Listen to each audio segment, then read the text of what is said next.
Atlanta Mm-hmm. and still working on Dell. And anyway,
All right, let's prepare to begin, please.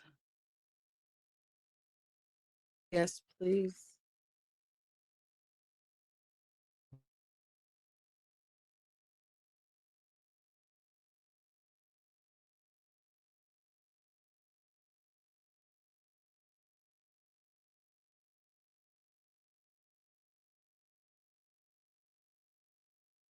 Reuse regulations proposed by the Environment Department. We've reached the 10th public comment session for this week. There will be no more public comment sessions this week. However, we do expect additional public comment sessions on every subsequent day of hearing.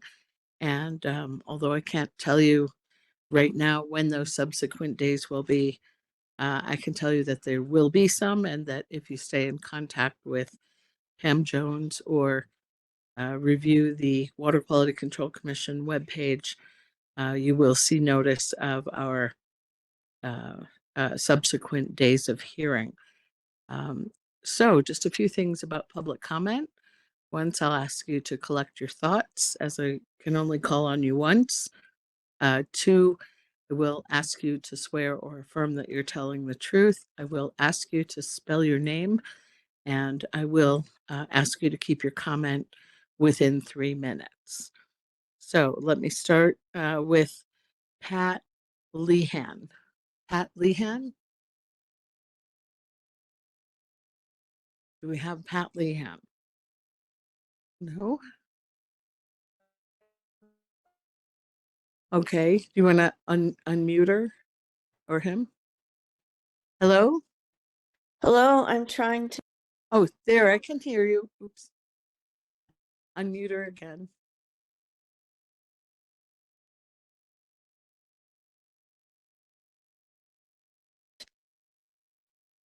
Can you hear me now? Ms. Lehan, you're unmuted. Okay. Thank Um, you. yes, do you swear or affirm to tell the truth? Yes, I do. Would you spell your first and last name for the transcript?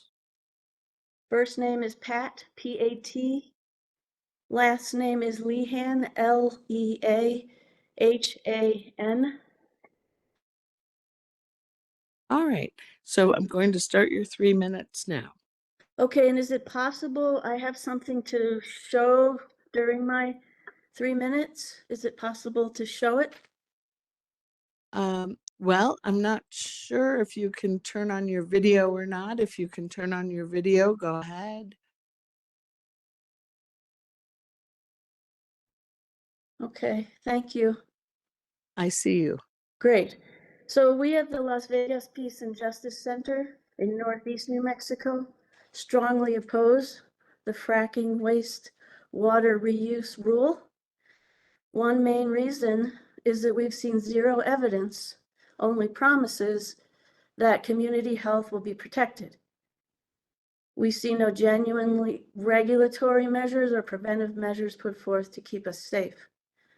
A handful of years ago, an elected official from Denton County, Texas, came to our community here in San Miguel County to speak directly with our elected officials about what the extractive industries did to the land and water in his community. He was assured at the time that spills would not occur, leaks would not happen, and that his community in Texas would be safe. That turned out not to be true at all. Fracking waste water leaked enormous amounts of toxic water into the environment, sickening people, including his own children. He brought his wife and children with him to meet our elected officials here in Northeast New Mexico so we could see for ourselves how the toxic water permanently damaged the health of his little boy. And this is a sample of the water that he brought with us from Denton County, Texas. On a personal note, I was exposed to heavy metals from an industrial site in New Mexico that claims to be among the most secure in the country, but it was not secure. An accident at the site caused the release of numerous heavy metals that settled into my lungs and blood. And even though it's been 24 years since that exposure, my blood samples still test in the red for heavy metal exposures of 5 different types. These data were all submitted into evidence at NMED at the time. I still struggle with the negative health effects of that exposure. This fracking waste reuse rule being proposed is omnicidal, and until it can be proven to us that it is safe and that our children won't be harmed, this rule should not be allowed to move forward. I really appreciate your time. Thank you. Thank you, Ms. Lehan. Joni Aarons? Joni Aarons? Yes, unmute her. Ms. Aarons, if you can hear me, unmute yourself. There you are. Hi. Hi. Do good you after- swear or affirm to tell the truth? Yes. And would you spell your first and last name for the transcript? Yes. Joni, Joni, Aarons, Arends. I'll start your time. Thank you. My name is Joni Aarons, and I am a co-founder and executive director of Concerned Citizens for Nuclear Safety, or CCNS, a 36-year-old non-governmental organization based in Santa Fe. Our mission is to protect all living beings and the environment from the effects of radioactive and other hazardous materials now and in the future. CCNS acknowledges the efforts of the entities in the room and on the platform to protect water. CCNS has worked to protect water through legislative, administrative, and legal avenues, advocacy, and litigation over our history. CCNS supports a complete ban of the reuse of produced water on and off the oil field. Our comments today are about the need for more public notice as required by 20.6.2.3108 NMAC of the permitting and groundwater standards. Notice should be provided not only to adjacent neighbors, but under the regulations to also the neighbors next to the adjacent neighbors, as well as school districts, medical facilities, and the general public.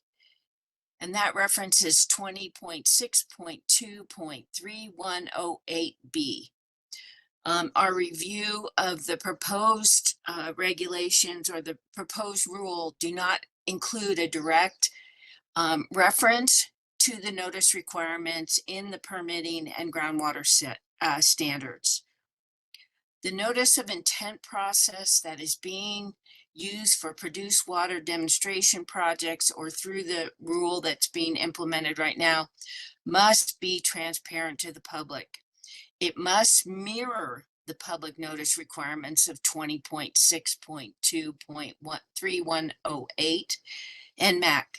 To do otherwise demonstrates the injustice and hypocrisy of the proposed regulations. 20.6.2.3108 requires publication of public notices in local and statewide newspapers in both English and Spanish. If the proposed demonstration project is within an area that NMED recognizes, the Vietnamese population, such as the International District in Albuquerque, then the newspaper ad should also be in Vietnamese. NMED should be required to hold public meetings in the proposed project area with translation services. Project representatives should be required to attend and present their project to the community. And I could go on to go through 3108 and point out how more needs to be done to let communities know if this proposed rule is promulgated, that they could be impacted by the reuse of produced water in their neighborhoods. Thank Ms. you. Aarons thank you very much. I was just going to ask you to wrap up. Thank you. And by the way, for Ms. Aarons and for anyone, if you have more to say than can be fit into 3 minutes, I know that's a short amount of time. Please submit that in writing to Pam Jones, and it will be given the same weight. All right. The next person is Brittany Gom. Ms. Gom. Yes, hello. Thank you for having me today. Do you swear or affirm to tell the truth? I do. And if you would spell your name for the transcript. My name is spelled Brittany, and my last name is Gaum as in mother, E. Thank you. I'll start your time. Thank you so much. Thank you, Commissioner, for letting me comment today. I appreciate the time. I am very concerned about this rule and that I don't see much scientific integrity or specific limits included in the rule. I feel like a rule like this needs to be as specific as possible to ensure that there isn't contamination into our water sources. I feel, and again, this is an outside perspective, and I'm sure there's been a lot of work done on this rule, but I would like to see additional scientific research on what acceptable limits will be allowed, and how that permits will be reviewed to ensure any discharges are meeting those allowed limits. Water is life, and water reuse is incredibly important and part of conservation, and it's something that I fully support, but not if it's potentially putting New Mexicans' groundwater and surface water at risk for contamination. That's the end of my comment. Thank you so much. Thank you, Ms. Gom. Jay Jenkins. Hello, my name is Jay Jenkins. Hello. Do you swear or affirm to tell the truth? Yes, And if you would spell your name for the transcript. Jay and then Jenkins. Thank you very much. I'll start your time. As I mentioned, my name is Jay Jenkins. I'm a local businessman in Carlsbad and right in the heart of all the oil and gas activity. And I am voicing a strong support for approval of the use of treated and produced water. We live in an environment where water is and should be the most precious commodity that we protect, and that we do everything we can to reuse and protect any way we can. So I think this is a great initiative. And being in the heart of the oil and gas industry, it's not going to go away tomorrow. We're in, I talked to a BLM friend of mine this morning that said this boom that we're experiencing today is now being turbocharged because of all of the activity down here. And we're very thankful for that. We see the many great benefits that our state is enjoying because of this experience from the oil and gas industry, including a $3.5 billion surplus that our state has enjoyed. And the initiative to reuse produced water is great. And again, strongly support that initiative. Thank you. Thank you very much, Mr. Jenkins. Rachel Laga, and if I'm mispronouncing the name, please give me the correct pronunciation. No, all is well. Hello. Can you hear me? Yes, I can. Thank you. Do you swear or affirm to tell the truth? I certainly will. And if you would spell your first and last name for the transcript. My name is spelled as Grietje, and my last name is Laga, Laga. Thank you very much. I'll start your time. Thank you so much. I first want to say that I'm actually really appreciating listening. I listened a bit this morning and again just this afternoon, including to the person who just spoke before me with an opposite opinion as mine. And I appreciate hearing that. So I'm here to voice my very strong support of the prohibition to discharge produced water to New Mexico grounds and the surface water. And I do so on behalf of our interconnectedness with all life around us, and basically also what I consider our human responsibility to protect and make beauty. I really appreciate the many different voices of like engineers and teachers and even a native grandmother this morning. And so, yeah, so thank you very much. I'll leave it at this. Thank you very much, Ms. Laga. Jane Yee.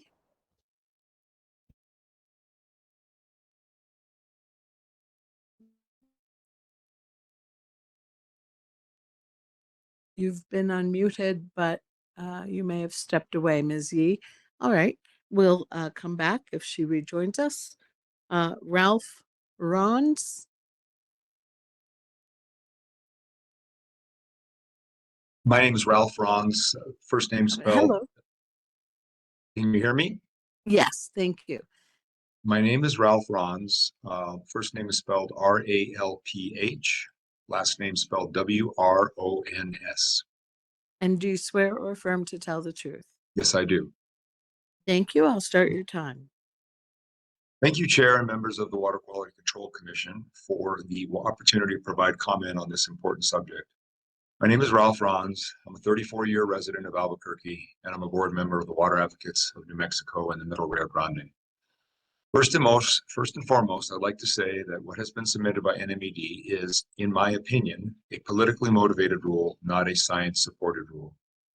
Reuse of oil, gas waste off the oil field is not the answer to our decreasing water supplies. Regrettably, the government of New Mexico held back the release of the 50-year water plan for more than a year after it had been completed.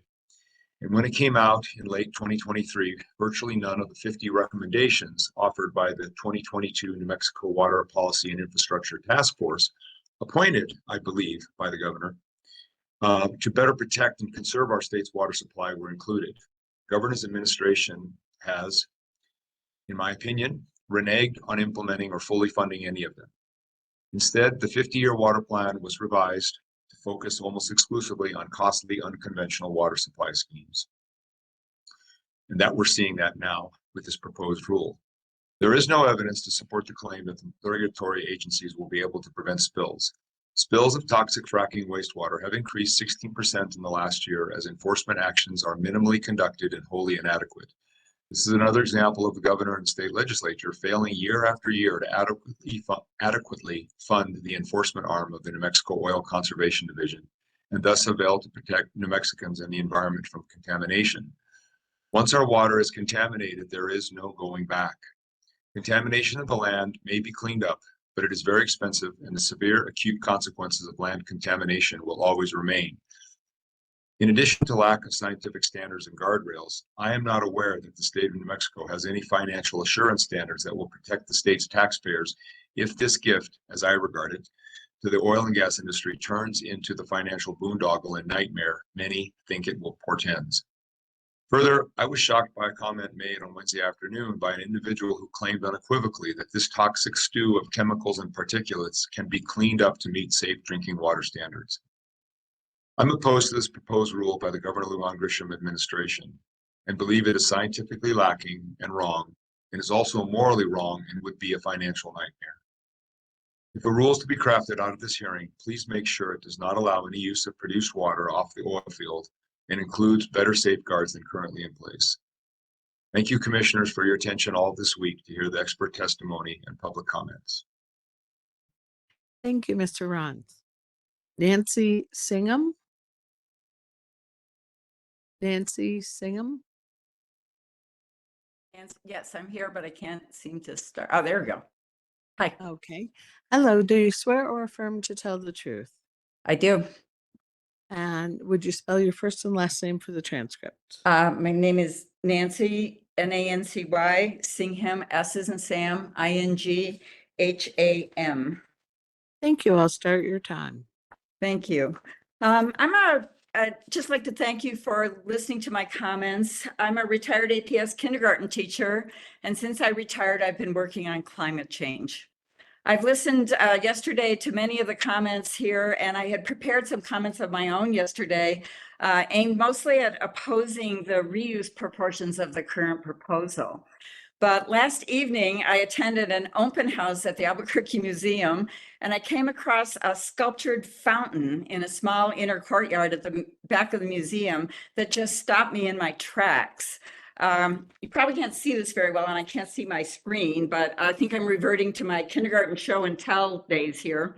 But the fountain consists of several sets of hands that reach out to splash into the water that would be flowing from the catch basin on the roof of the museum, down the fountain, into an underground basin, and eventually out into the plants outside the museum. Just looking at this had my mind flashing to the delightful sensory experience that we've all had of reaching out and having our hands feel the flow of the water. But at the same time, I was struck by the static emptiness of the sculpture since it wasn't raining at the time. It turns out that the sculptor, whose name is Basha Ireland, intended this impact. She said about her work, and I'm quoting, "Desert fountain raises awareness about our region's water shortage. When the fountain is dry, as it often is, we're faced with a stark and poignant scene. Seeing this parched fountain is a wake-up call, reminding viewers to value this resource and never take it for granted."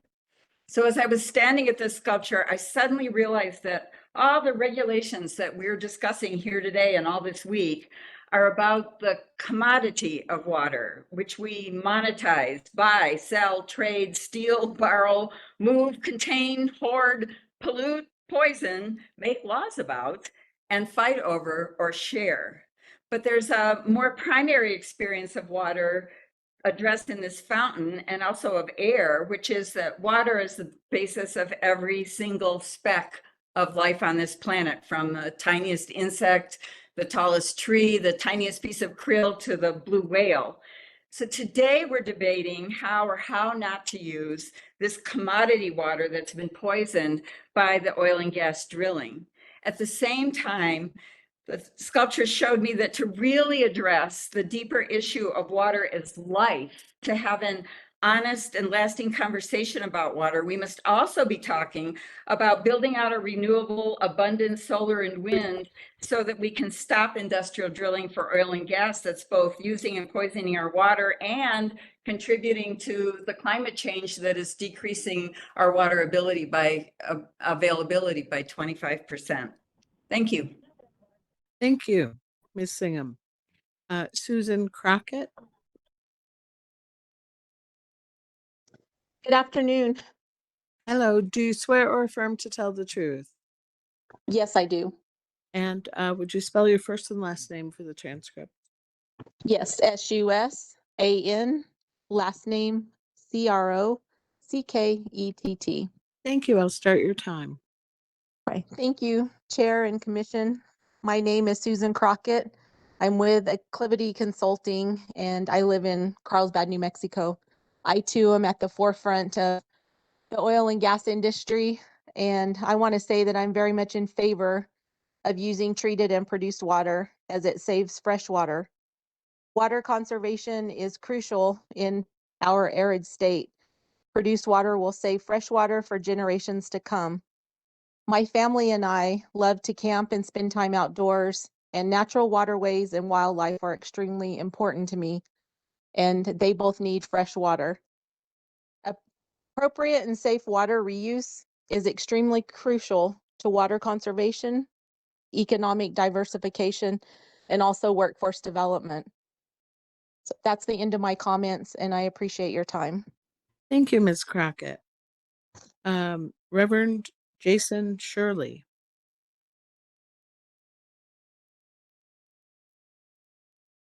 Reverend Shirley?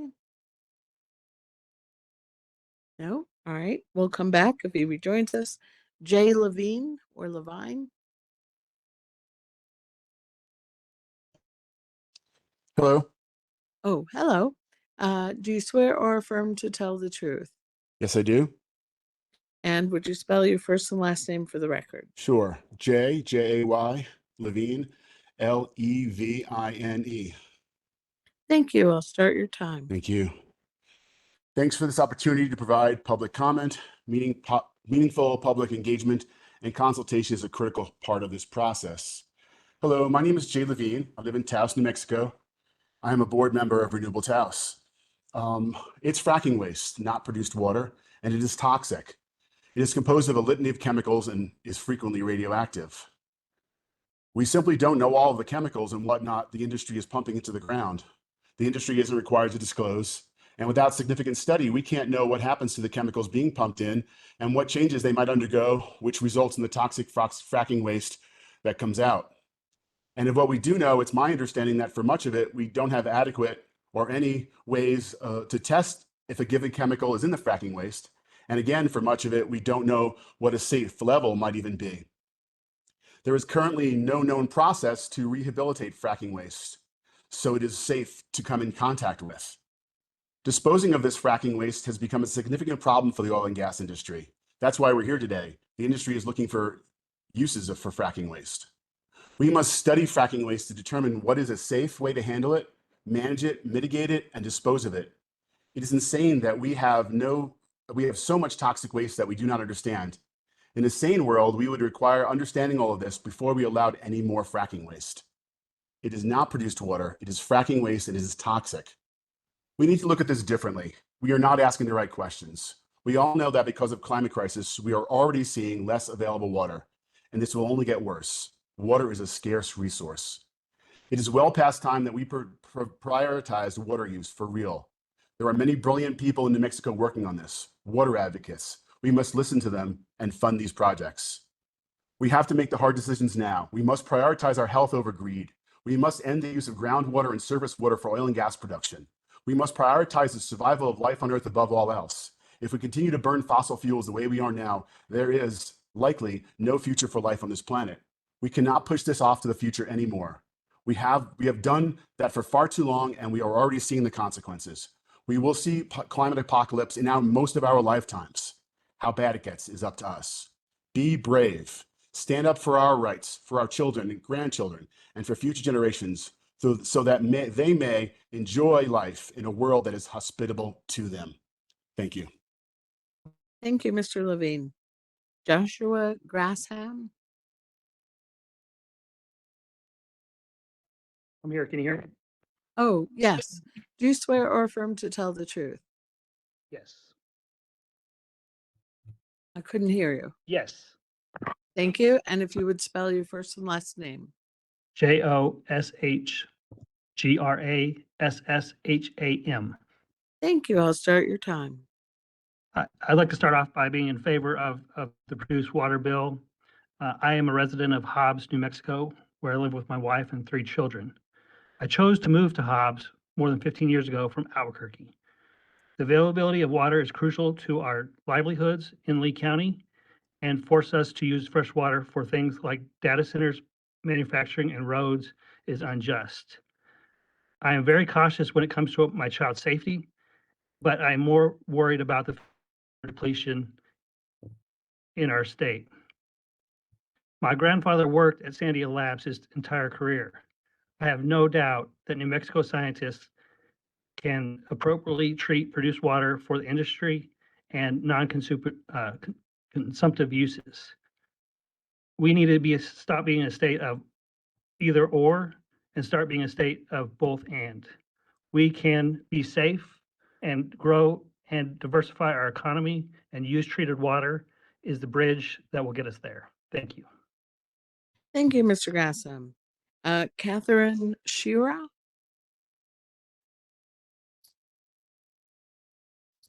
Good afternoon. Hello. Do you swear or affirm to tell the truth? Yes, I do. And would you spell your first and last name for the transcript? Katherine. Shira, S as in Sam, Hera. Thank you. I'll start your time. Thank you. Thank you, Chair and Commissioners, for this opportunity to speak. My name is Catherine Shira, and I'm a public health researcher and resident of Santa Fe. Today, I wish to add my voice to the very strong public opposition to NMED's proposed rule regarding the reuse and discharge of oil and gas waste, which has been expressed so eloquently by many, many others in this hearing. In the interest of time, I will limit my comments to one particular aspect of the proposed rule, the conditions under which so-called pilot and demonstration projects, which allow the use of oil and gas waste outside of existing oil field boundaries, may be conducted. Rather than establishing a thoughtful and rigorous permitting mechanism for these projects, NMED has proposed instead a simple notification process, an irresponsible regulatory action that is nothing more than bureaucratic rubber stamping.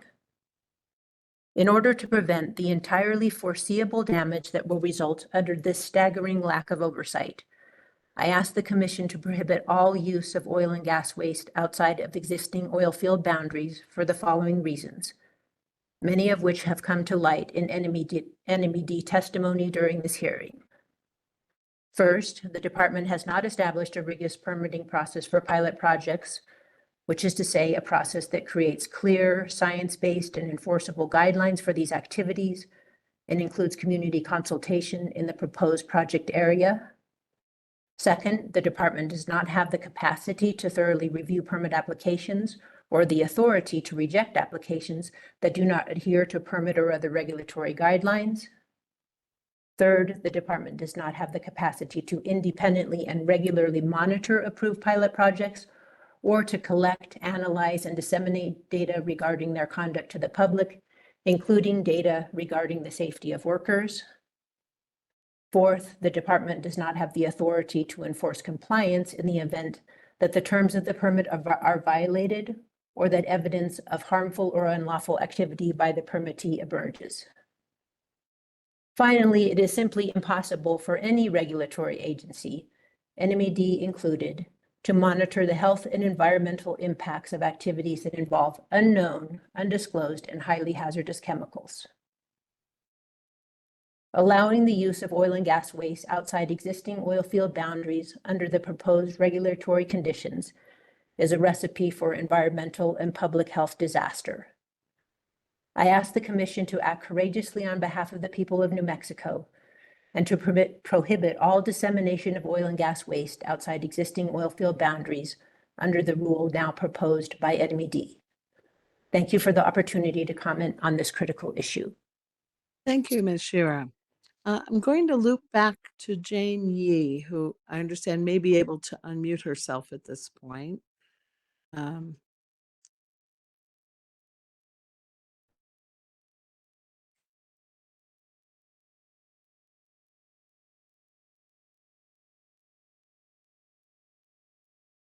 Ms. Yee, can you unmute yourself?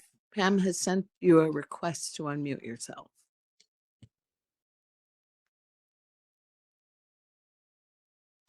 All right, it seems maybe the technology is a lot to overcome. Can you hear me now?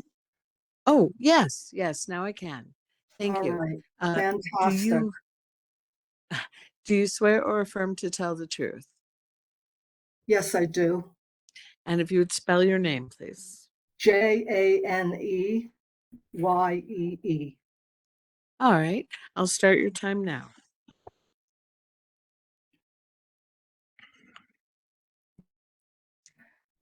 Thank you, Madam Hearing Examiner. Good afternoon, Chair Thompson and Commissioners. I am a member of Cambio, a community nonprofit organization dedicated to the self-determination of communities of working people and people of color in Albuquerque. I'm also part of a network that supports Los Sardinas Institute, who provided public comment earlier this week. My public comment is informed by my experience as an attorney who has represented clients of the Legal Aid Society of Albuquerque and the New Mexico Public Defender, and later as a government attorney. I developed an expertise in administrative and regulatory law and both types of work, although I no longer work for any of these agencies, so of course I am not speaking on their behalf.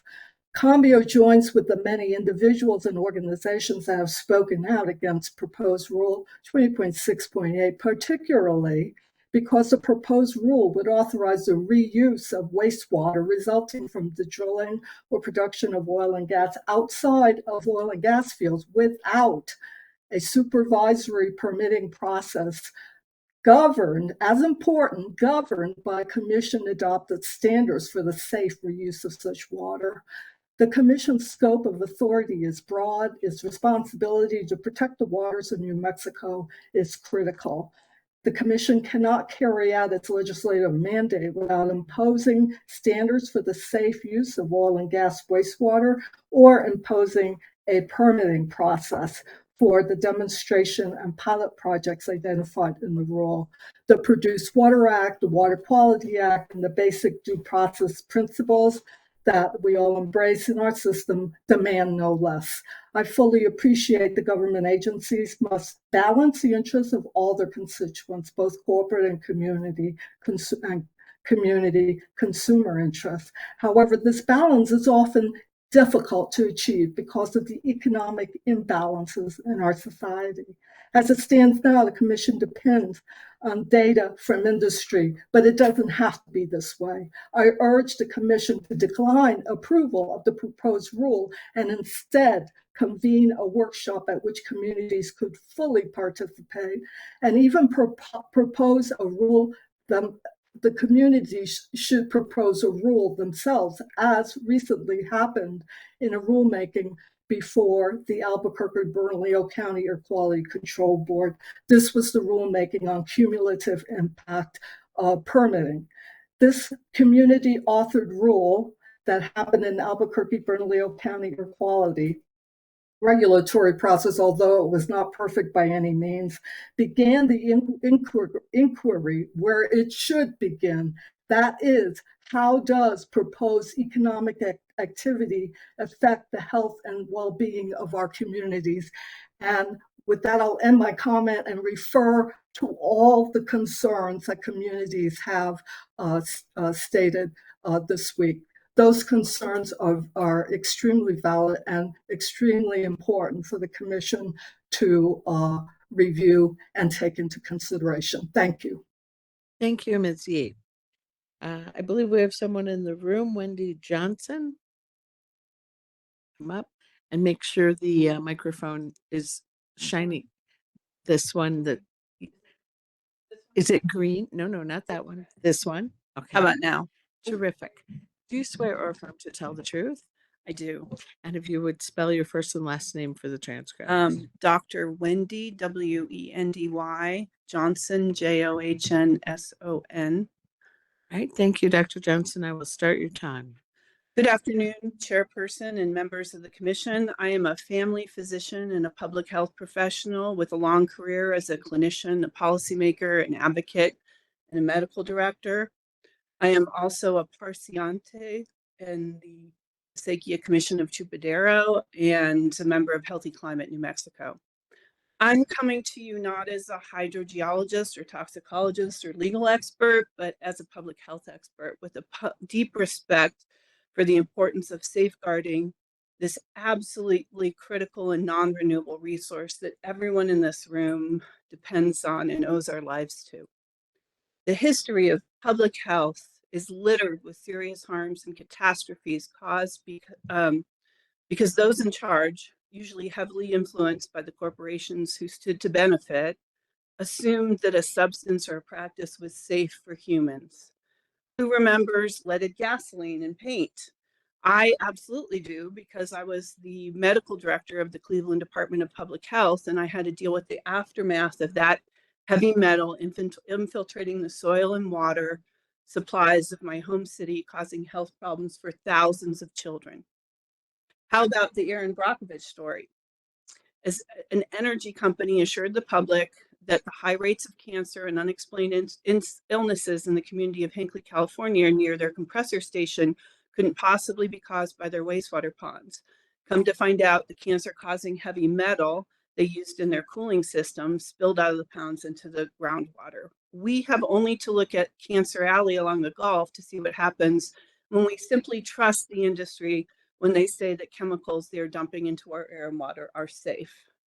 But we don't even have to look that far. In our own home state, just ask the dairy farmers of Clovis what it feels like to have your life's work wiped out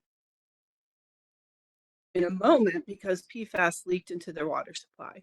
Or ask the people of La Cienega just down the road how it feels to know that the water you've trusted coming out of your tap may be making you sick and shortening your life.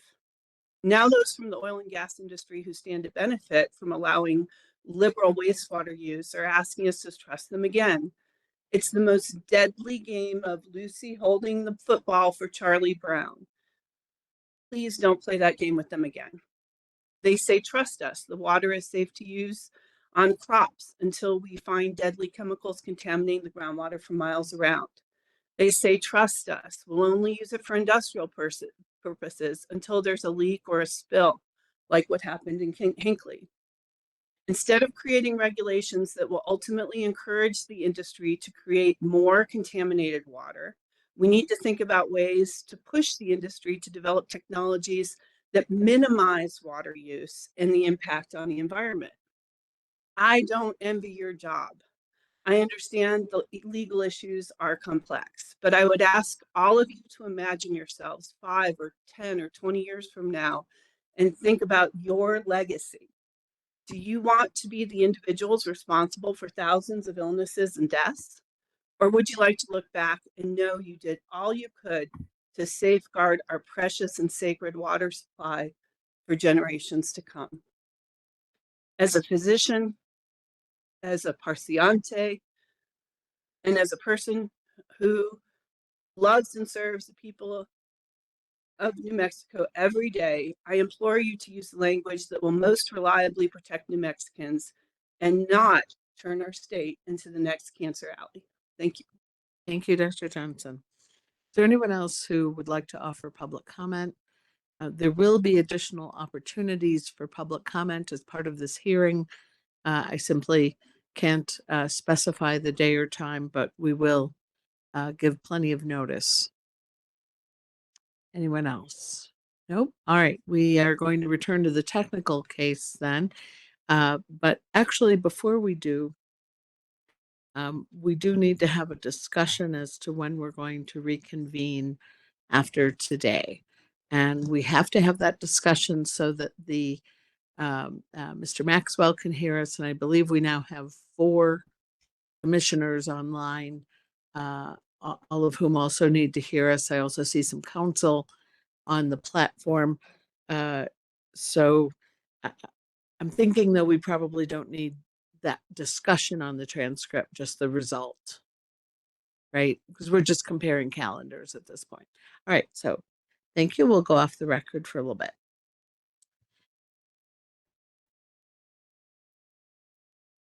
Why did I turn that off? Just come up here. It'll probably be easier to talk.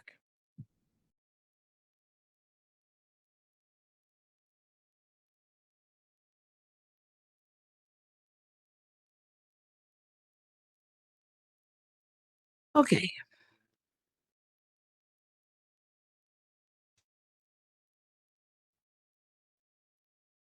So let me ask about the 3 days I have in May that I would be available in the event everyone else is available too.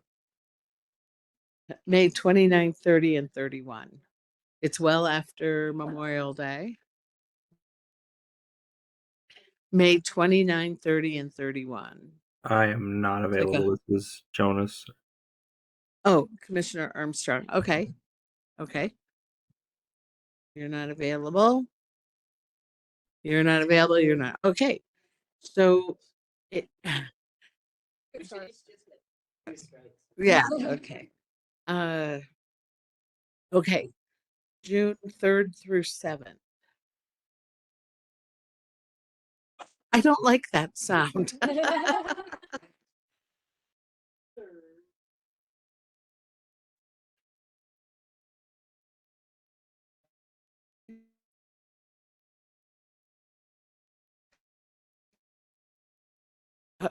Hold on one second. Pam is showing me when there'd be any kind of administrative support. Say it.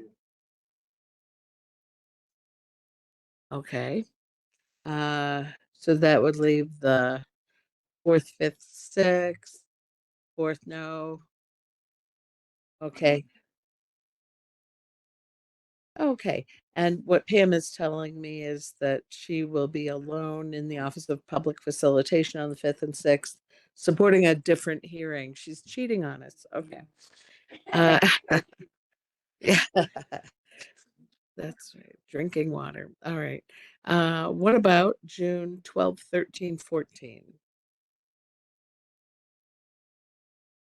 I want to schedule 3 days.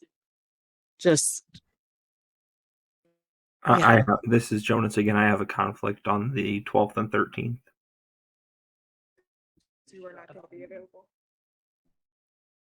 Okay. So we actually have several folks not available. Okay. Let me just say that unfortunately puts me in July.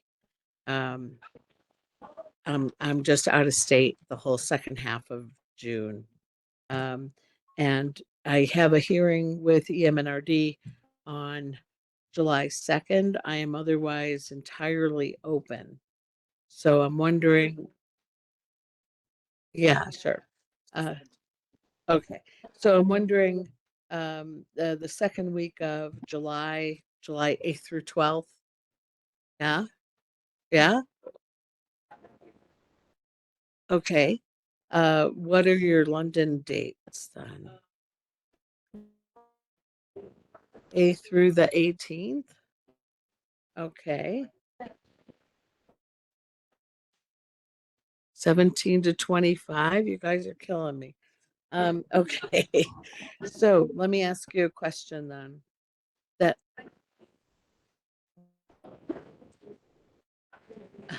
what about Jolene? Okay. So let's just go back to the first week because it's clear if we don't do the first week, the next 3 weeks are people traveling internationally. What? Sorry about that. Were you talking about the first week of July? Yeah, okay. So again, I do have just a hearing with the MNRD in the morning of the 2nd. However, the 1st is available, the afternoon of the 2nd is available, all of the 3rd, and then again on the 5th. I mean, I know you guys want to shoot rockets, but okay. So as to the and you guys are the decision makers, and unless you're here, you can't ask questions. Having said that, you would have the choice of reviewing the video or the transcript in order to deliberate. Okay, so July The one question I have is, we have done 5 witnesses in 5 days. And six, six, Okay, but and we have like 9 left. no, we don't. We're about to finish our 7th witness. I'm keeping track of that. Okay. We're about to finish our 7th witness, and I believe we have 7 more. No, we don't because Namoga has 6. I have 3. 5. You have 5? Okay, 5. they have 5. I have COL. I've looked at your witnesses. But we have 3. So Oh, that's 8 left. And you have 1? Yeah. Okay. Sorry, Marielle, you're right. That's 9, isn't it? 10? So I don't think 3 days is good enough. I'm just saying. No, oh, let me put it this way. We need to get these days while we can before we all forget what we've done here. And What about that last week in July? Because nobody's said that they can't do that. Oh, you're out. Me? No. What about the 29th through August 2nd? But I know, but he doesn't get back till the 25th. Oh,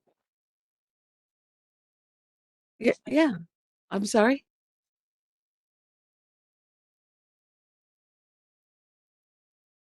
Okay. Okay. So yeah. And if we have to switch rooms, we're all just gonna have to make do. All right. July 1st, the afternoon of July 2nd, July 3rd, and July 5th. We may move a lot faster than we've moved this week. I pray. Is it Yes. Mr. Sorry. Mr. Gom cannot be here that entire week. I'm sorry, I couldn't hear you. Mr. Gom cannot be here that entire week. Mr. Dom? Gom. Gom. Oh, Mr. Gom. He has a family reunion. That's it. Okay, so let me ask a question. Should we try to take Mr. Gom after He could we go finish Mr. go to A Hightower? and then not have any cross. That's my question. No. Not the second part. I know we were going to take Charlie. Charlie, no disrespect, but I know you live here, and would you be in town that first week of July? I believe so. Okay. But If there are several days scheduled, should be able to work something out. Okay. A number of hearings, actually an attorney instead of a witness. Yeah. I don't remember what schedule. Yeah. Can work. All right. You're a very good attorney. All right. So great. Let's schedule, sir. Okay. So then we will just for sure use up some part of the 5th. Okay.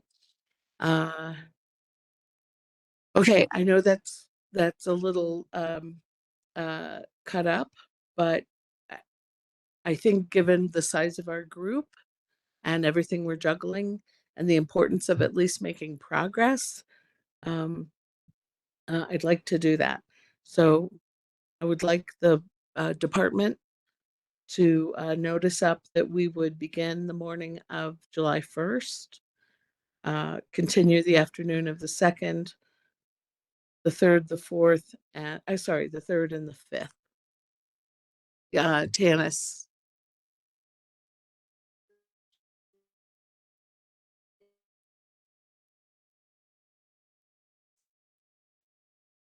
Oh, that's an excellent idea. So let's then jump to after Mr. Knight's return. He returns on the 25th. Yes. So what about the 29, 30, 31? Just start the morning of the 29th and go through the 31st? Oh. Okay.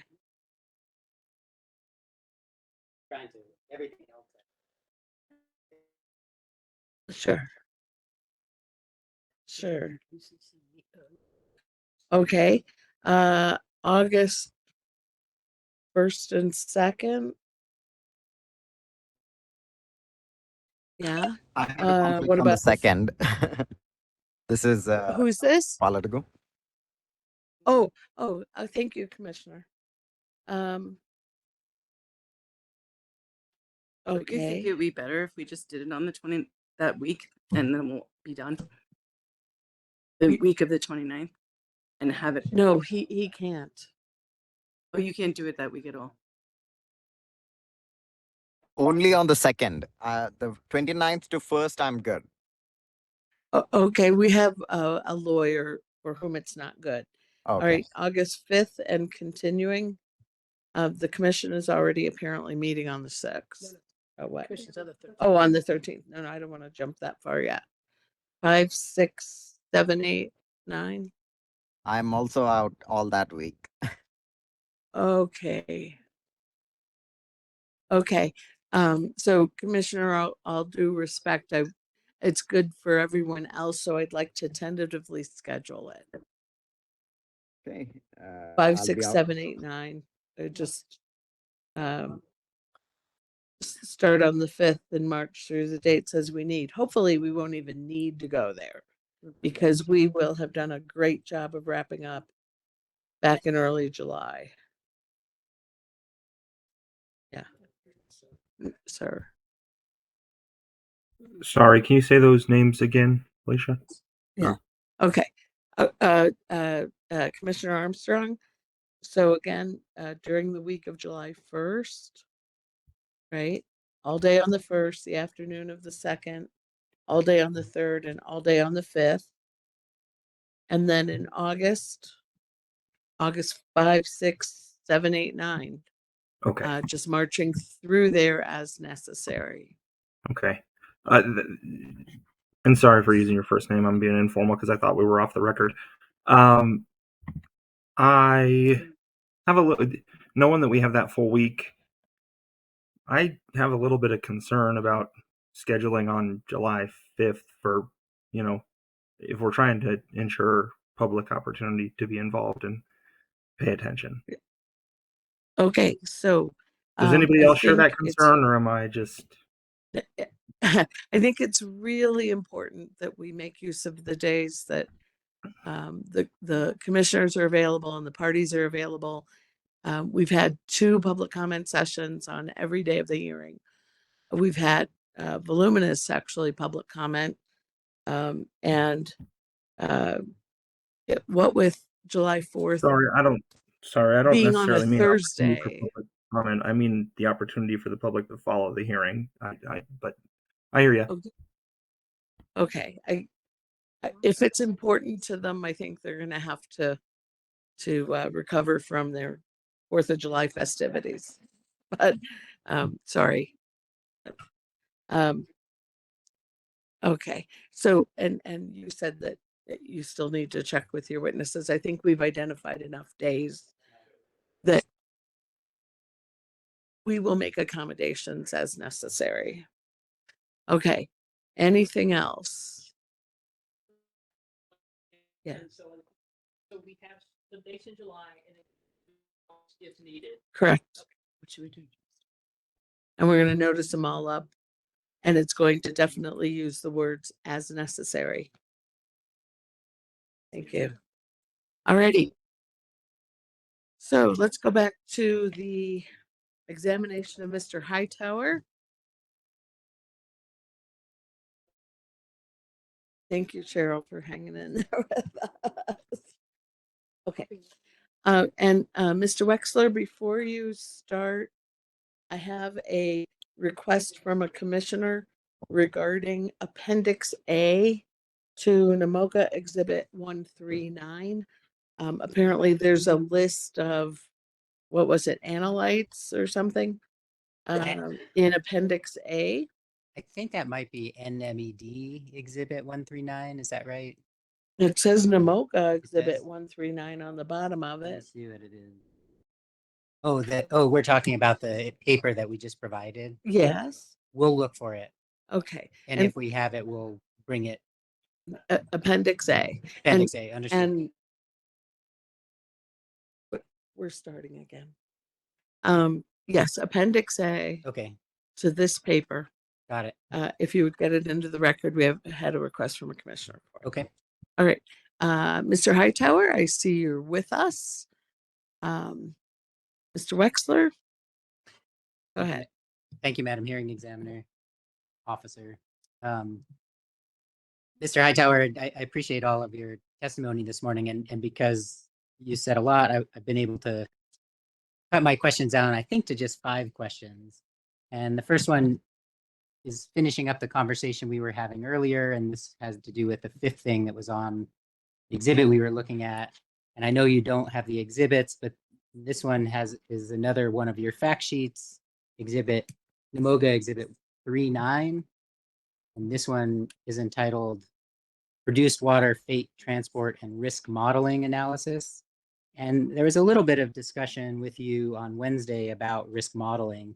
And I wonder if you would just summarize the efforts that the consortium is doing around fate transport and risk modeling.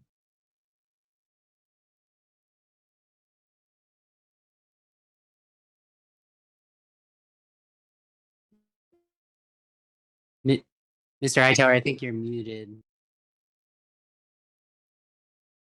Okay, can you hear me now? Yes, we can. Okay. So the working group has, or excuse me, the consortium has been set up to have 5 or 6 different working groups: a public outreach working group, the treatment evaluation working group, data collection, etc. One of those working groups is a risk and toxicology working group. In that working group, we have people from the US EPA, from oil and gas companies, from NMED, other regulatory groups, and academics, all focused on what is the state of the art, state of the science on collecting risk and toxicology data to support this fit for purpose treatment and reuse of produced water.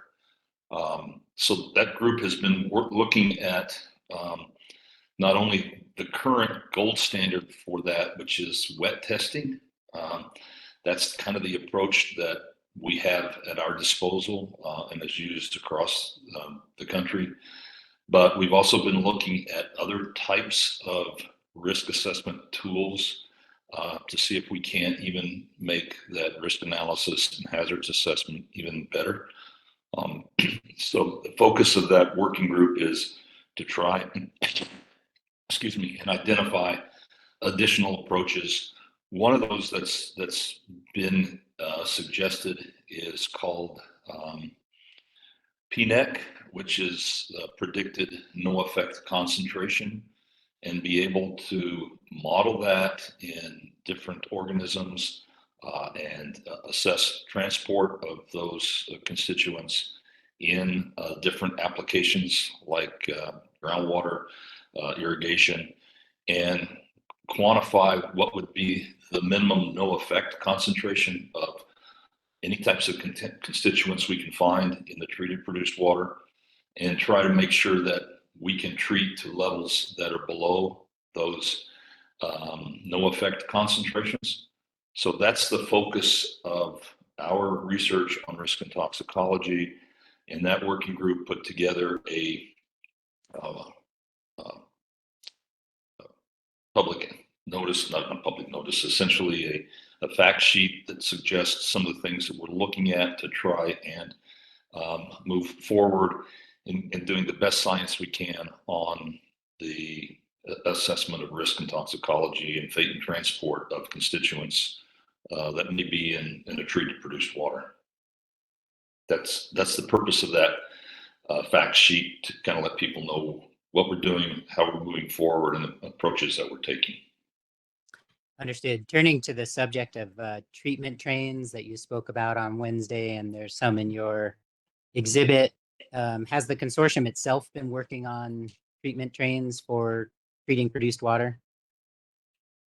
Yes, the treatment technology group has evaluated several pre-treatment technologies.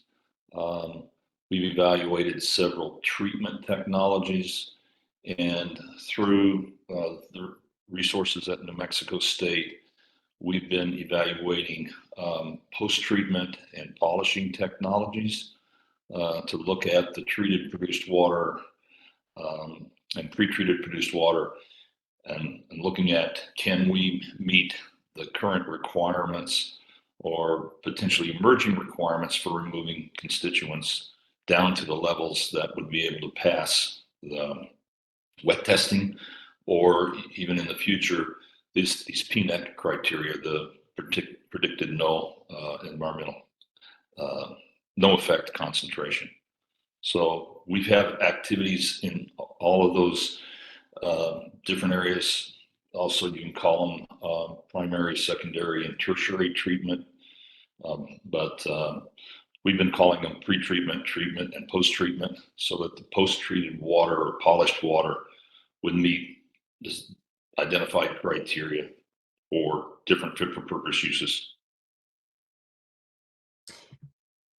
Turning to another subject, yesterday you had a discussion with, again, Commissioner Zelnick about a socioeconomic study that was done by Sandia National Labs. And you don't have it in front of you, but I'll point the commission to NMOGA Exhibit 122. And so just to confirm, Mr. Hightower, the title of NMOGA Exhibit 122 is Produced Water Economic Socio-Environmental Simulation Model, Proof of Concept for Southeastern New Mexico. Is that the document that you were describing to Commissioner Zelnick? Yes, it is. And that was from May 2022, is that right? Yes. So again, the commission has that in front of it and can review it. Yeah. Yes. Compared to your testimony. So the last question that I have for you, Mr. Hightower, is we heard some discussion about the independent review of the consortium. And I'm sure you're aware of that review, and it seemed fair to give you an opportunity to provide your perspective on that independent review. All right. And I think that there's going to be some other questions about it. I think I saw that in some of the documents that were submitted. So that review was done at the end of the end of the third year. Originally, the consortium was identified to have an MOU with NMED for 3 years. That has that was expanded to a 5-year or additional 2 years. But at the end of that 3 years, there was an evaluation that was done, a review. If I wanted to summarize that, and there is a letter report to Dr. Cifuentes, the head of Vice President of Research at New Mexico State. The big issue, the big takeaway that has been the biggest concern for the consortium in moving forward is that originally it was designed as a $10 million over 3-year research effort. And that research was going to be funded by industry for the most part, was the direction. Unfortunately, those were not necessarily commitments, but ideas of what the oil companies would be willing to fund the consortium at. And if I put this in context, we had our first meeting on the 20th of January 2020. And about 2 weeks later, COVID started. Everything kind of shut down for almost 2 years. The price of oil went to minus $30 a barrel. And we essentially, funding that we got, another was not 10 million, but over the course of the 3 years, we got about $1.2 million out of the oil and gas industry. And what that required the consortium management to do was to try and work really hard to try to figure out how to address this difficult situation in funding and yet keep the research moving forward. So what we chose to do was, and it shows up in this report, is that the management of the consortium chose to not take any funds to support the consortium. So over that 3-year period, I had to volunteer my time. I had to pay for my own travel, which ended up over that 3-year period was about $100,000 worth of travel to go out and coordinate presentations and work for the consortium. I was not funded to do that work. I was spending 60 hours a week doing that work.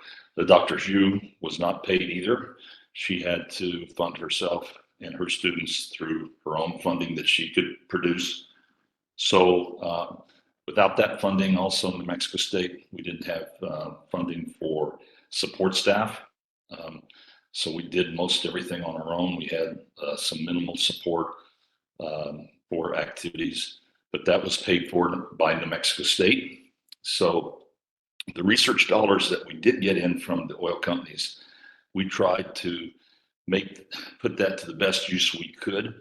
And the focus for our activities was to collect data on water quality, to try and initiate treatment studies, to get data on what the quality of the treated water would be, and then to focus funding on the non-target analysis and the analysis.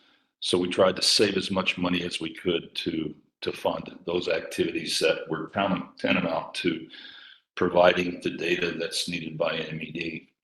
So if you look at the work that we've done, I ended up essentially donating about $300,000 of time into the consortium. PaySU did something similar. Then I donated $100,000 of my own money into travel. And that causes then some issues about trying to make sure everything, handling the website, making sure all those activities are done. It's very difficult. And then use those industry funds to do what was really needed as far as treatment and analysis and things like that. So I think if you read the report, one of the first thing that comes up was that the consortium really needs to be funded at a level that is needed to continue to collect that information needed. We need more testing. And with that testing, you need more analysis. What we found on the cost of the non-target analysis is very extensive, very costly. We essentially had to set up a forensic lab to be able to do that work correctly. And it takes a huge amount of time, a huge amount of control to do that. And I will say that this year we did get funded. That report did get the legislature to help work with us to get funding, $1 million, $1.2 million this year to move forward. That's going to allow us an opportunity to revamp the website and move forward with the data portal, collect a lot more data and run a lot more tests and do a lot more non-target analysis and evaluation of technologies. So our hope is that we continue to get funding to do that work, to get that information to NMED. So that's the takeaway that I get from, if I read that closely.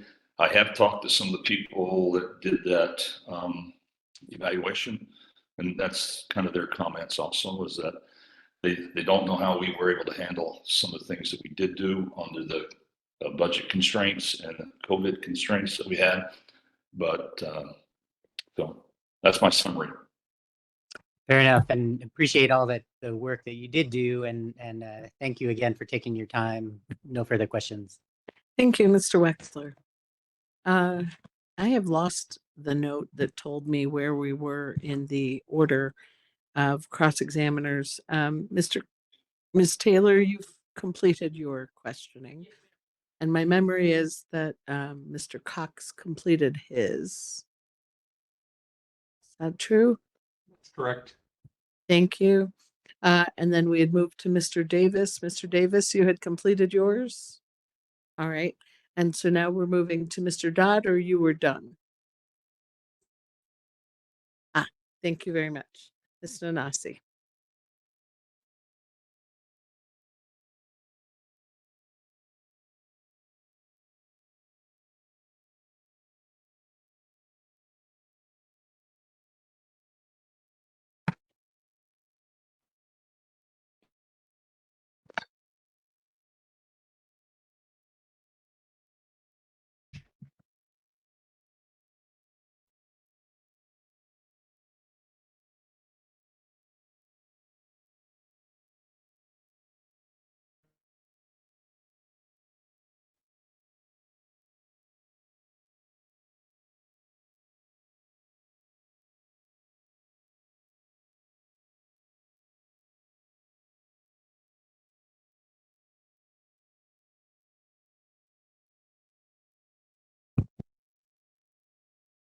Good afternoon, Mr. Hightower.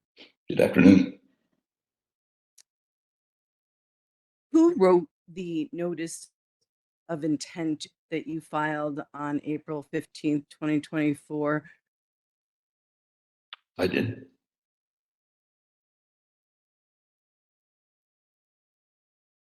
I will refer to the rest of my cross-examination as to the New Mexico Produced Water Research Consortium as the consortium. Can we agree on that? Yes, ma'am. The consortium was established in 2019, correct? Yes. How long have you worked for the consortium? Since its inception. No one else besides you is testifying on behalf of the consortium, correct? Yes, ma'am.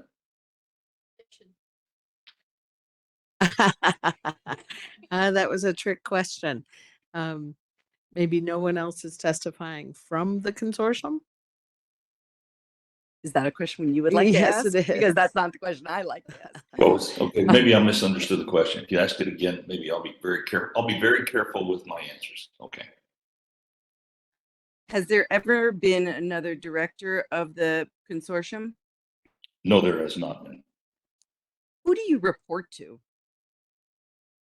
Currently, I report to Patricia Sullivan, the Assistant Dean at the College of Engineering at New Mexico State.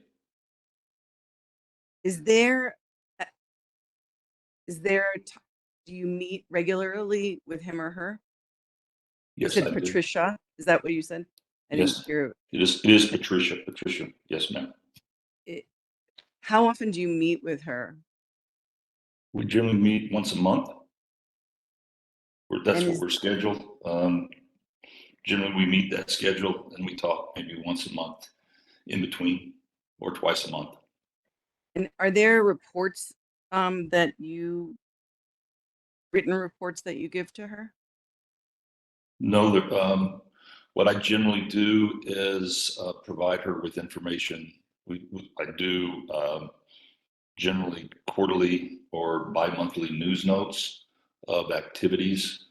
She has a chance to review those. I work closely in those meetings with Dr. Sullivan, is included Peju, the Director of Research, and also administrative assistant. So the documents that she sees are the news notes, the meeting minutes of our annual and semi-annual meetings, and other things that come in front of the consortium management, people that are providing additional funds, funding documents, membership agreements. All those go through her through our discussions that we have on this monthly basis or bi-weekly basis. Is there somebody at NMED who is your main contact? Dr. Sullivan, currently. Originally, it was the president of New Mexico State University. This was at a high level, and it went through the strategic initiatives early on, but it has now transitioned over, now that it's been operating for 3 years, 4 years, it was transitioned over to the engineering. Also, Dr. Cifuentes, the Vice President of Research, he has review of the activities associated with this consortium. And I asked you about NMED. Oh, Is there NMED. Oh, I thought you said NMSU. Okay, okay. NMED, the point of contact for NMED originally was Rebecca Roos. When she moved on, the new director that we deal with is John Roderick. And we have coordinate meetings with John through Patricia Sullivan, and she sets those up with NMEDs, with John Roderick at NMED. Almost all of our working groups have representatives from NMED on them. Treatment technology, risk assessment, data, and we have those meetings are monthly for those working groups. And generally, we have at least 1 or 2 members of NMED on those working groups. But is there somebody who is assigned at NMED to oversee the consortium's work? John Roderick is the person that is the lead manager that oversees the work with the consortium and NMED.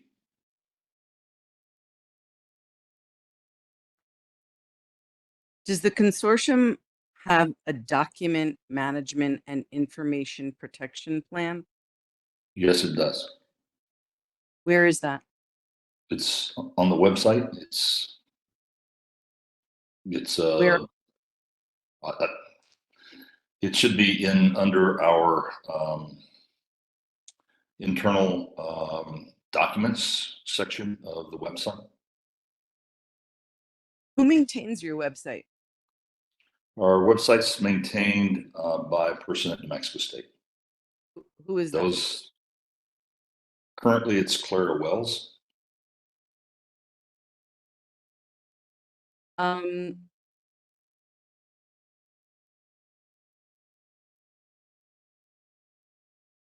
Does the consortium have a consortium communication outreach and education plan? Yes, it does. And where is that?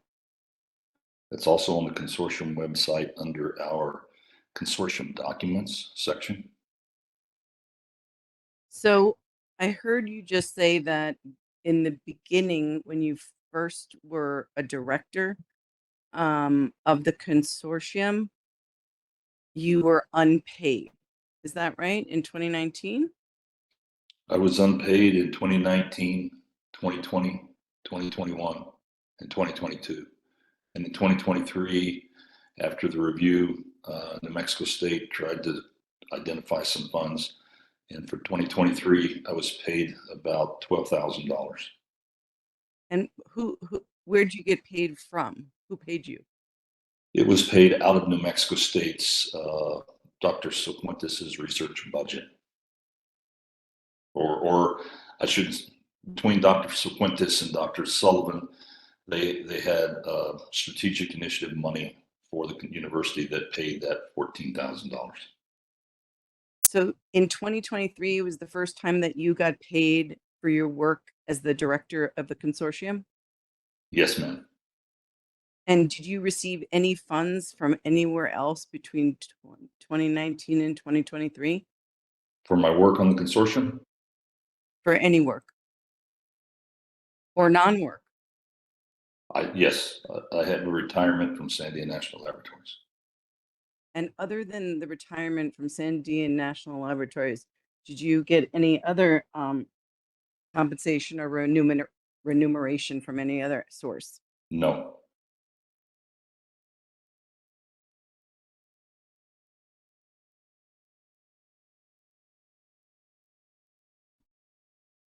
You have attended most of the hearings this week, either in person or on the video platform, correct?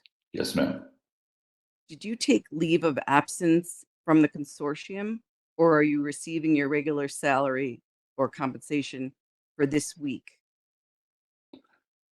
So I'm paid hourly currently.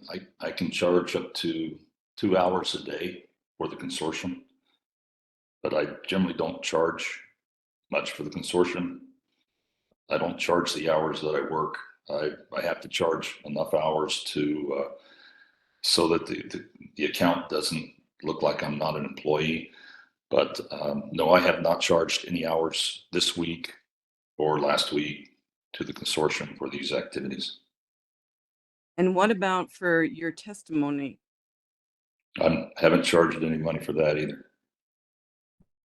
And you said that Dr. Shu is a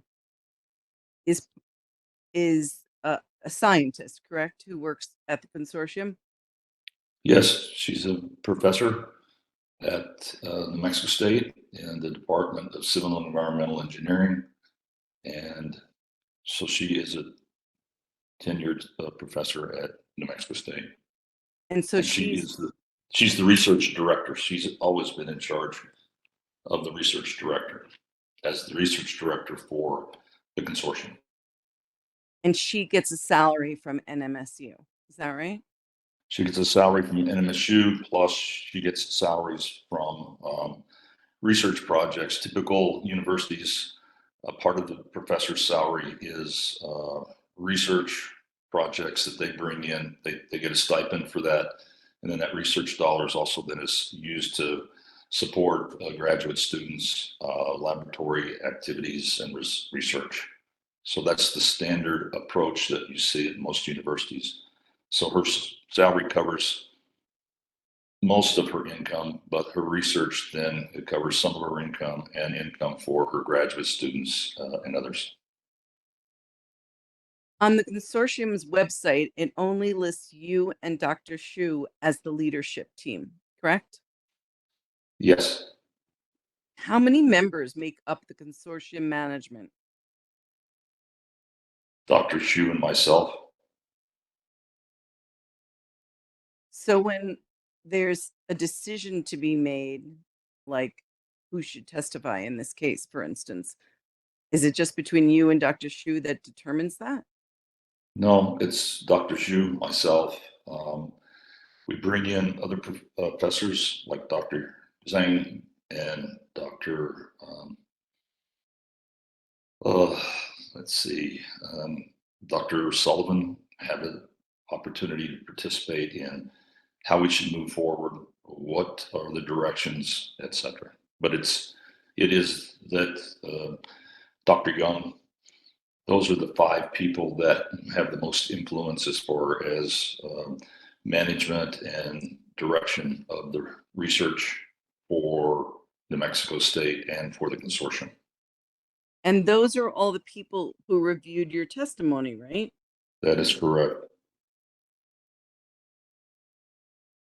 So if they're the management team and they reviewed your testimony and gave you feedback, isn't this testimony that you've been giving on behalf of the consortium? No, and the reason I say that is Asked and answered. Okay, he's going to explain why he says no. The answer is no. Go ahead, Mr. Hightower. So I don't think it's appropriate for, I knew that this was going to become an issue, and I wanted to make sure that the other members of the management team in New Mexico State knew that we didn't have time to go out and poll everyone. I wanted to say, this is what I think. Here's what I think I should present. This is the data that we have to date. Do you have any issues or any concerns? And they provided some issues and concerns. So I looked at my comments and said, okay, yeah, this probably, I can say this a little bit differently. But this is 99% my document. They corrected it for errors. They made sure that I had the right sources identified. And you have to remember that our concept within the consortium is the fit for purpose treatment and reuse, and trying to make sure we can do that safely. So I can tell you that they didn't have that many concerns over it, but these words, this information was written by me and or my position. But I think that's all. I won't add anything more. Go ahead. It states on your website that, quote, each year the board will report its findings to New Mexico Environment Department, NMED, and NMSU leadership, unquote. Have you produced yearly reports to NMED and NMSU? Yes, I have. Are these? There should be a summary report for 2020 and a report on the projected research for 2021. There should be a report on the website of the results of 2021 and a summary of expected activities in 2022, etc. All the way through summary results of the results for 2023 and the projected efforts for 2024. And where are those reports on your website? They should be under the consortium documents section of the website. I want to follow up on some of the questions from Wednesday. You All right. said that data from completed pilot projects the consortium is working with is available under the resources tab and then the sub tab in, quote, presentations, unquote. Do you mean PowerPoint presentations? No, PowerPoint presentations should be up there. We've given probably 10 to 12 presentations a year at different venues on our work each year. So those presentations should be on the website. I know that they have been loaded up multiple times. When I said multiple times, we've uploaded presentations every few months, multiple times onto the website. So that's where those documents, what you say about presentations, are there. But the final reports have been uploaded on the website also. Based to my knowledge, we provided them to be on there. I think other people have downloaded them from there. I will tell you that a final report, though, does take a year or so to get approved, to get up there and put on the website. So if we're doing something currently, it may be 6 months to 9 months from now before that report will be put onto the website as a final report.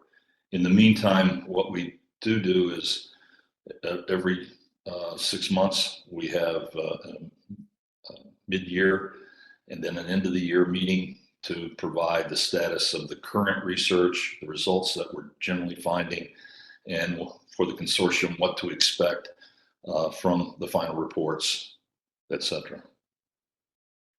Sir, just before I came here at lunchtime, I looked into the presentations tab, and there's nothing there in 2024 at all. And the last presentation was August 2023. Is that your understanding of the presentations part of the website? So let's see. We recently redone the website. I don't know whether the earliest presentation for this year. We generally upload those quarterly. So the presentations from January, February, March would be probably the only ones that would be uploaded for 2024. And there were only 2 presentations that I gave in the first quarter of 2023. One at the Produced Water Society meeting in February, and one at the Water Reuse Society meeting in March. So those would be the 2 that should be uploaded. If they're not uploaded, I'll check into it and make sure that they're uploaded. But those were those for this quarter. Those, I should say, for the first quarter of 2024, those would be the 2 additional reports that would be uploaded or presentations.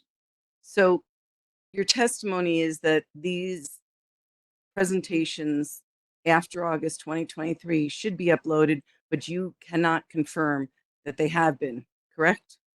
I cannot confirm. I have not looked at that specifically in the last several months.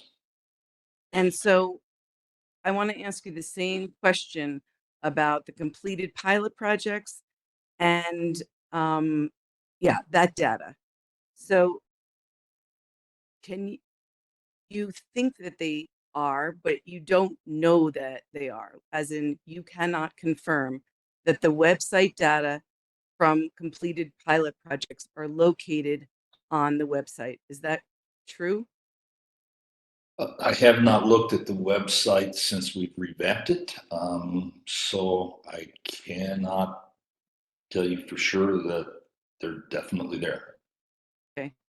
And is that also the case for actual lab analyses? I couldn't find any lab analyses anywhere on your website. Can you, as you are testifying under oath today, can you confirm that there are lab analyses from any project that the consortium has ever been a part of on your website? So what we have done is all of our lab analyses are in the reports that have been peer reviewed. And if you go to our website, you will see about 30 papers that are listed as documents that have been published. All of those documents are peer-reviewed papers that include all the analysis that we have done and all the data associated with those projects. So the work that was done on the 46 wells that we evaluated. Sir, I need to interrupt because this will take the rest of the day if you don't just answer my question. Please just answer the questions that I have asked.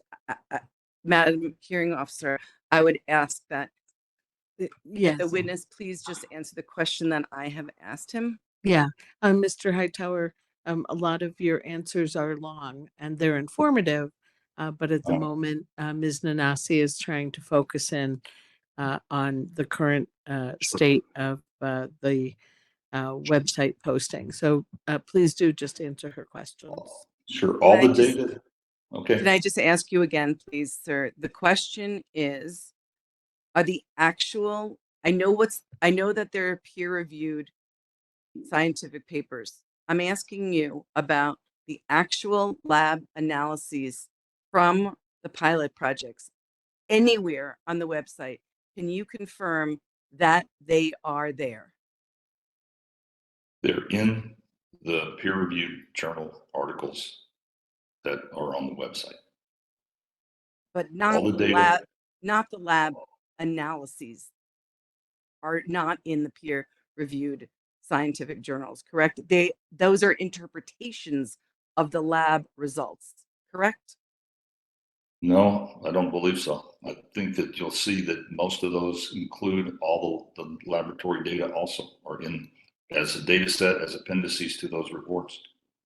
Has the consortium provided NMED with the full list of lab analysis from pilot projects?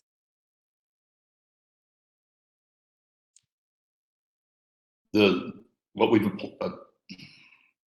we've provided to NMED is every peer-reviewed document that we have submitted and gotten peer review on. That's what we provide to NMED is peer-reviewed data and peer-reviewed analysis per their request. You testified that raw produced water is hazardous due to corrosivity, among other hazardous waste criteria, correct? I said that I believe, this is my opinion, that in general, most produced water has some level of toxicity, whether that's TDS or whether that's some level of organics. But I believe that as is for most produced waters, especially the produced waters in the Permian Basin and the San Juan Basin, have some toxicity elements that raw produced water is a concern and a challenge. Is raw produced water treated as a hazardous substance when disposed of? By definition. Hold on. I'm No. sorry. Hold on, Mr. Hightower. Mr. Okay. Wexler? Talking about taste in terms of, I understood Mr. Hightower to be talking in terms of yes and corrosivity, which might be, in some cases, are characteristically hazardous, but it seems like they're using different terminology. Okay, so Ms. Nanasi, if you would please restate your question so that you and Mr. Hightower are using the same reference language. When you talked about raw produced water as hazardous, what did you mean? I meant that I thought raw produced water could be toxic. And an example is at 100,000 TDS. That is that's 3 times seawater. That could have some negative impacts if it was ingested by anyone. I think it would have negative impacts on biological species. The quantity of ammonia in some of produced waters is high enough to cause aquatic toxicity in the raw produced water.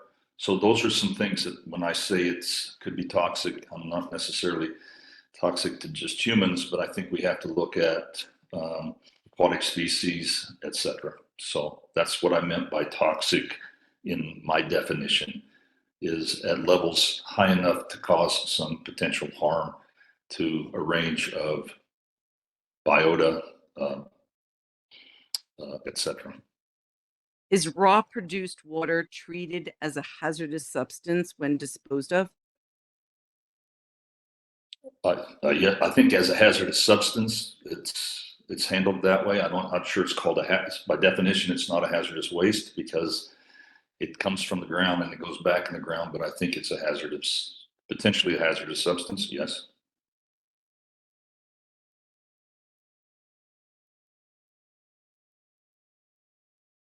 What about the waste products of treatment?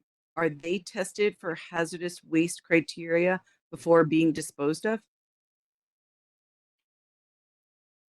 As far as our work has gone, what we do per discussions with NMED is that in our treatment studies, we treat the produced water.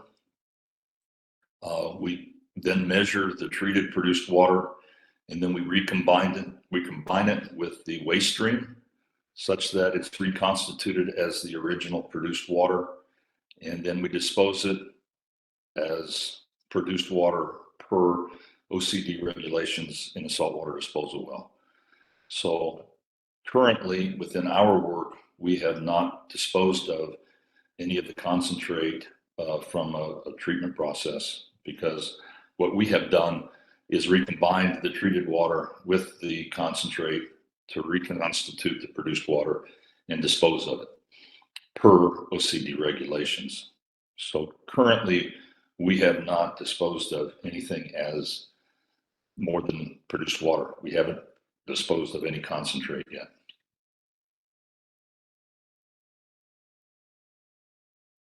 In 2023, were you working with Lee County on a produced water authority?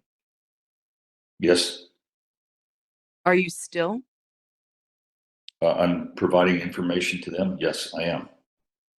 Is the goal of the produced water authority to treat produced water and then reuse it for agriculture, irrigation, potable water supplies, aquifer recharge, and environmental restoration?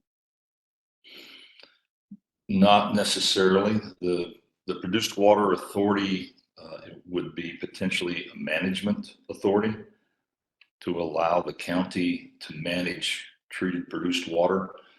And you could do this one of two ways, where the county would work with the oil and gas producers and midstreams to accept treated produced water at I'll call it a quality that would be a wholesale quality. And then the county itself could take that wholesale water and treat it to any number of fit for purpose uses that the county may decide. The reason that I've talked to Eddy County about the same opportunity. I've talked to San Juan County, McKinley County about the same opportunity. It is a way to provide communities with a water supply that's been treated to a high level, but allows them the opportunity to then manage that water and treat that water to levels that they determine. And it provides that within a community perspective where the community leaders make that decision rather than having to have that decision made by an oil and gas company. It gives the community more opportunities to manage the produced water in a way that is important to the community and meets the goals of the community. That's what the produced water authorities that we've been talking about. And it follows the organizational structure of water authorities identified by the state of New Mexico. Sir, Yes. have you gotten permission from this commission, the Water Quality Control Commission, to be working with any community to create a produced water authority and potentially use produced water reuse? No, I've not talked to the Water Quality Control Commission. We're a long way from ever having anything in place. I don't know that the Water Quality Control Commission has a role in produced water or water authorities in general. I'm just trying to work. There were some questions by communities about how they could facilitate a produced water reuse. This is possibility, and it maintains the use of the treated produced water under the control of the communities, which I think is a good idea. Have you discussed this with NMED? Not really. I don't know that. I don't know that I have. I don't know that. I know that I have presented on it before at our annual meetings. The opportunity to do that, but it is. That's about all. Has this ever come up in the legislature? For produced water A authorities. produced water authority. Not that I know of, no. But water authorities have come up, and in the last legislative session, 2 legislative sessions ago, there was a modification of the Water Authority Act that allows opportunities for communities to team together to put in water authorities locally to combine funds. So it follows the most recent regulations associated with water authorities in the state of New Mexico, but I don't think that those have a NMED requirement. I've read the act once. I don't remember it saying anything about having any type of NMED requirement or Water Quality Control Commission requirement. I think it's a statutory operational control requirement currently. Sir, I'm going Yes. to read you from the New Mexico statute, chapter 70-13-4D. And this is what the law is. For uses regulated by the Water Quality Control Commission pursuant to the Water Quality Act, a person shall obtain a permit from the Department of Environment before using the produced water, the recycled or treated water or treated product, or any byproduct of the produced water. Have you discussed that section of the law with the Lee County before you would even begin to talk about a produced water authority? I don't think that the legislation precludes an authority from working with NMED or Water Quality Control Commission for a permit to discharge. I think it's an organizational effort. I don't think that it would bypass the other requirements for treating and reusing produced water. I think it would just a opportunity for communities to aggregate waters and then go to NMED and Water Quality Control Commission to manage those waters just like you would manage a water treatment plant or a wastewater treatment plant for a community. Ms. Nanasi, we need a break here soon. We could take that now. Is if this you want. okay? Could I ask one more question? Yeah. And then I'll stop it. And where I was about to go into a different area. But you said that you didn't discuss this produced water authority that you've been working with Lee County on since 2023 with NMED. So how is NMED supposed to even know about it? We've talked about it at our consortium meetings as opportunities to move forward from a public outreach and public education perspective. It is just a potential opportunity. That's all I see it as. I'm not going to push it. It's for the communities to look at. It's an option for them to try and manage the opportunities for produced water in their communities. That's all it is. I'm not circumventing anyone. Let's take 10 minutes.